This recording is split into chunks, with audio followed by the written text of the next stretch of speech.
Yo, what's up? This Wyclef, Jean, and I want you to just check me out, you know what I'm saying? I'm gonna be laying low, and I'm gonna be hanging in that hang. You know the slang, man, so just check me out. I didn't know how to speak English, you know, like, I actually went hip, hop, heebie-deebie, hip hop, you don't stop the rock, you know. What you hear is not a tell, I'm rocking to the beat. That's how I used to talk, man. And these are the breaks, you know. And then I used to try to get the accent like, break it up, break it up, break it up, yeah. You know, I just wanted to do that. My mother would be like, what are you doing? She'd say it in Creole. Like what the slaves used to do when they used to pick cotton was they would block out their minds. Like they would just be picking cotton. But in their minds though, they'd be singing like, Amazing Grace, how sweet. And the day go by so much faster.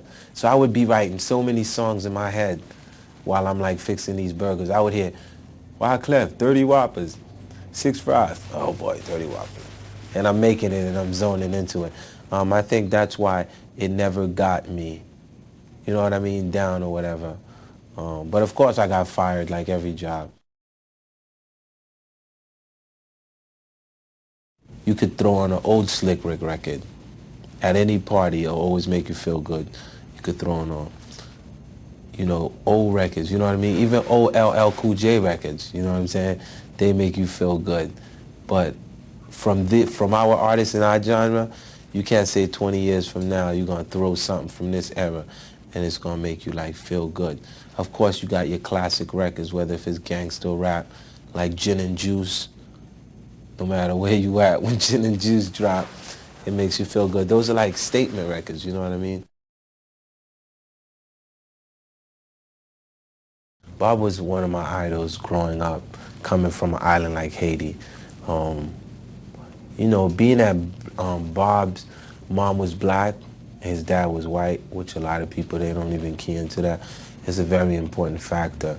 He sort of like was really trying to put people together, you know what I mean, versus separating people apart. And that's what I'm fascinated by, to try to get everyone to live as one.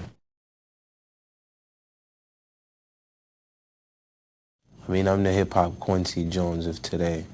That's what I am of today. Like, I do music, you know what I mean? And it's not fake, you know, like I don't need to go into the studio and throw on a record and then do a loop and then put it out. And then depend on that every time. Where am I going to get the next loop from, the next record?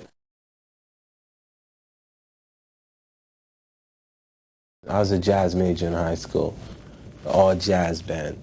So no matter what I do, no matter how much I keep it real, I still got to put my musical influence into it. So I said I'm going to record the Philharmonic, a 62-piece.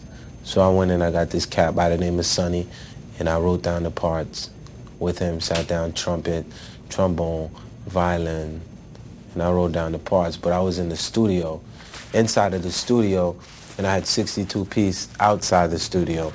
But they never seen my face, though, or worry what I look like. All they was doing was going, blah, na, na, na, na, na, na. And I could hear them talking, because I'm like in the control.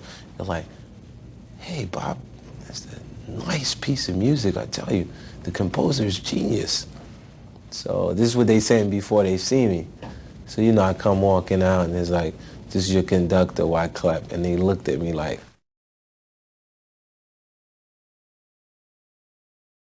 I'm gonna do an all guitar album,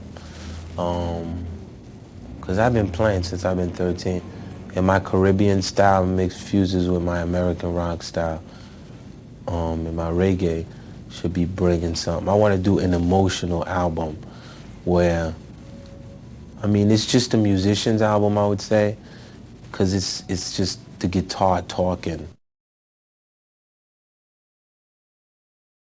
Well, I mean, right now we're working on a script for like a story, just like my life story and this kid by the name of Jack. Like two kids being from Haiti coming to America.